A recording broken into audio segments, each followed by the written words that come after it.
आज से ठीक 2 दिन पहले मैंने आपको एक खबर बताई थी जहां मैंने आपको बहुत अच्छे से समझाया था कि 23 तारीख के बाद महाराष्ट्र में जो असली जंग है, असली कलेश है, वो 23 तारीख के बाद शुरू होगा। चाहे पार्टी किसी की भी बने, चाहे सरकार किसी की भी बने, लेकिन कलेश का जो मुद्दा है वो 23 तारीख से शुरू होगा। और अभी 23 तारीख आज के डेट पर कहीं ना कहीं हमें पता चल गया है कि जो महायुति है उसने बहुमत का आंकड़ा जो है वो पार कर लिया है और सरकार बनाने में वो सफल रहेगी। और अब महायुति में जो असली खेल है इस गठबंधन के अंदर शुरू होगा। तो हमारे साथ अविनाश राय हैं जो कि महाराष्ट्र चुनाव में ग्राउंड जीरो से चुनाव कवर करके आए हैं, वहां के जो जमीनी राजनीति है उसे बहुत अच्छे से समझते हैं, लोकल वोटर्स क्या सोचते हैं वो सब कुछ जानते हैं। तो अब बाबा मैं आपसे पूछूंगी कि ये जो कलेश की शुरुआत होने जा रही है, क्या लगता है आपको क्या होगा?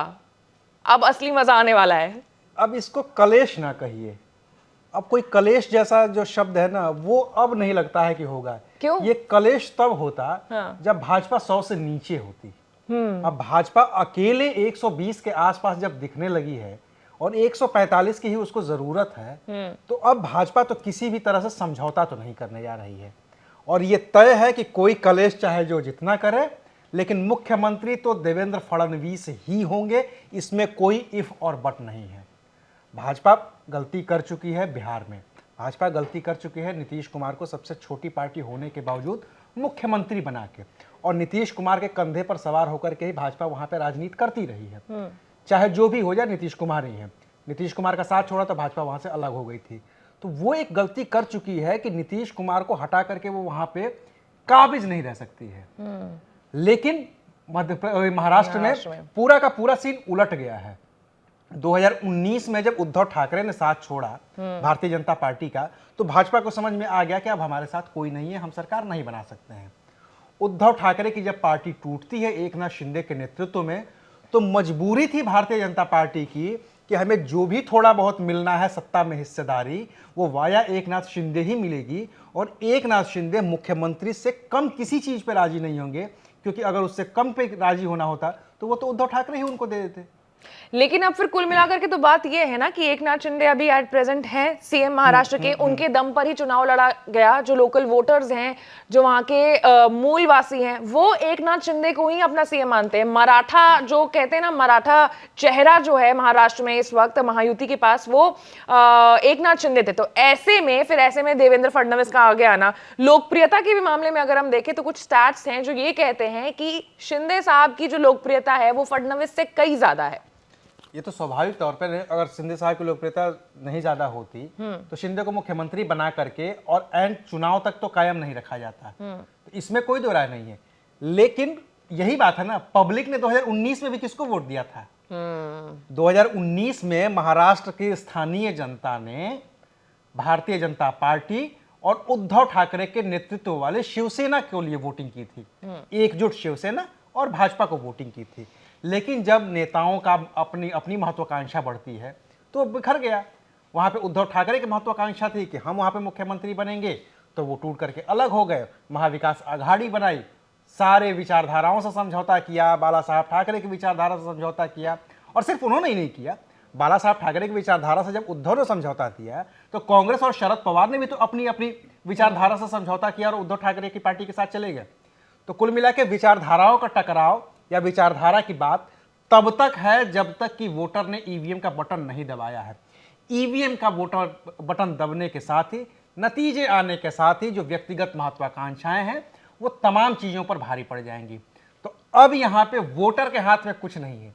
वोटर के हाथ में 20 तारीख को शाम के 5 बजे का ही वक्त था। अब हाथ में है सिर्फ और सिर्फ नेताओं के। एकनाथ शिंदे चाहेंगे वो मुख्यमंत्री बने, स्वाभाविक है। फडणवीस चाहेंगे, या फडणवीस से ज्यादा कहिए कि बीजेपी चाहेगी कि मुख्यमंत्री हमारा हो, क्योंकि महाराष्ट्र बहुत बड़ा स्टेट है, बहुत कुछ वहां स्टेक पे था। अजित पवार तो पोस्टर में ही रह जाएंगे, अभी फिलहाल तो यही लग रहा है। तो उसकी नौबत अब नहीं आने वाली है। जो आप कह रही है कलेश कलेश वाले सब कुछ नहीं होगा। और रही बात पब्लिक की, तो पब्लिक की चिंता अब इन लोगों को 2029 में करनी है, चाहे वो लोकसभा हो चाहे विधानसभा हो। अब 5 साल बाद ही महाराष्ट्र में विधानसभा और लोकसभा के चुनाव होने हैं। 2029 में वहां पे लोकसभा के भी होंगे, 2029 में ही विधानसभा के होंगे। तो अब 5 साल बाद फिर सोचा जाएगा कि वोटर ने किसको वोट दिया था, फिर उसको कोई लॉलीपॉप नया थमाया जाएगा, फिर उसके सामने हो सकता है कोई नया चेहरा प्रेजेंट कर दिया जाएगा, कोई नए वादे, कुछ नए इरादे के साथ सारे दल अपने अपने साथ आएंगे, सारे अपनी अपनी बातें करेंगे। लेकिन अब तो वोटर के हाथ में महाराष्ट्र में कुछ नहीं है, किसी आकांक्षा का कोई मतलब नहीं है। जिसने एकनाथ शिंदे को वोट दिया होगा, उनका चेहरा देख करके कि भाई 2-2.5 साल से वो सरकार चला रहे थे, मेट्रो शुरू हो गई है, कोस्टल रोड बन गया है मुंबई में, सारी चीजें हो गई हैं, लाड़की बहना योजना है, जितनी भी योजनाएं हैं सब एकनाथ शिंदे के चेहरे पे थी। लेकिन वो रहेंगी कि नहीं रहेंगी, लगता है कि अब रहेंगी भले ही, लेकिन अब एकनाथ शिंदे चेहरा नहीं होंगे, चेहरा देवेंद्र फडणवीस होंगे। और अभी मुंबई की जो तस्वीरें हम लोगों के पास सामने आई हैं, वो उप मुख्यमंत्री थे, लेकिन मुंबई की पुलिस को भी ये समझ में आता है, वहां के कमिश्नर को भी ये समझ में आता है कि प्रोटोकॉल किसको दिया जाता है।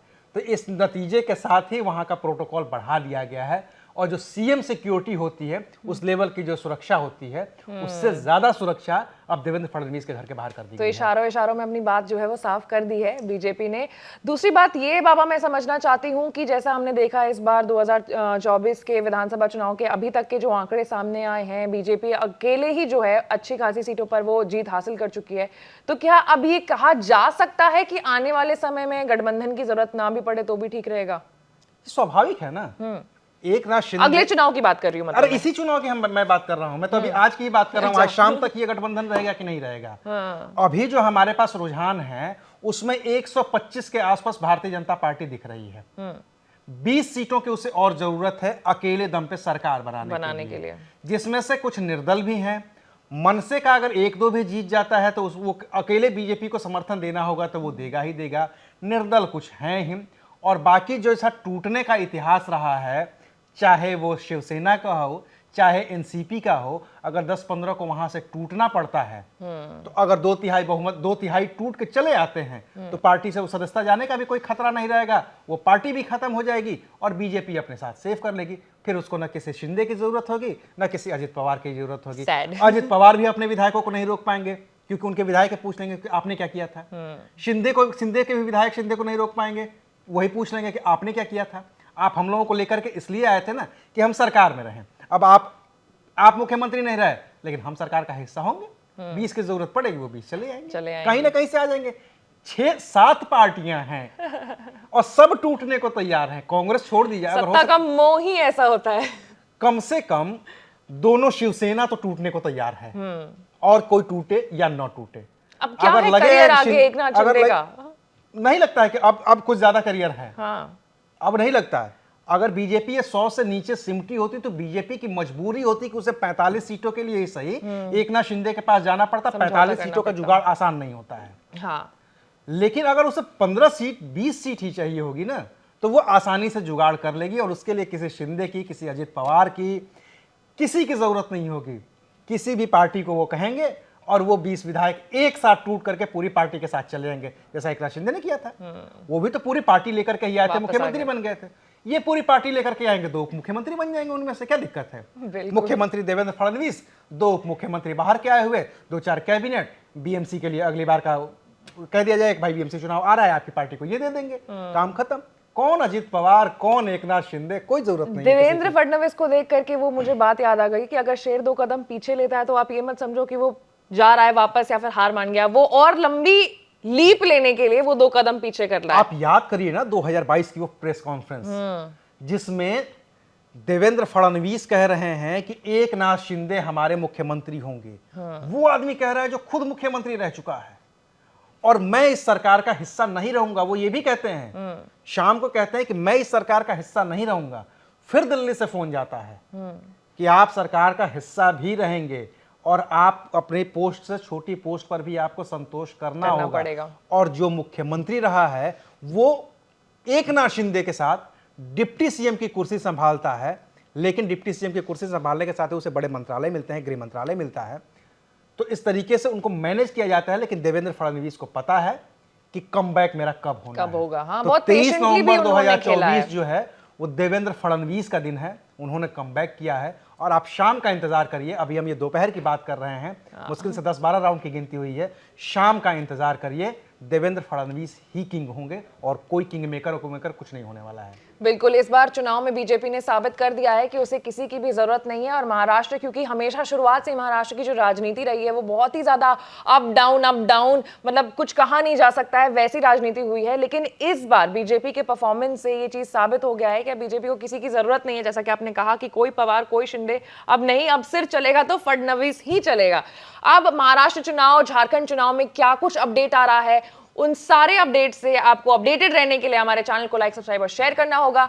मैं थी आपके साथ आश्री सिंह आनंद।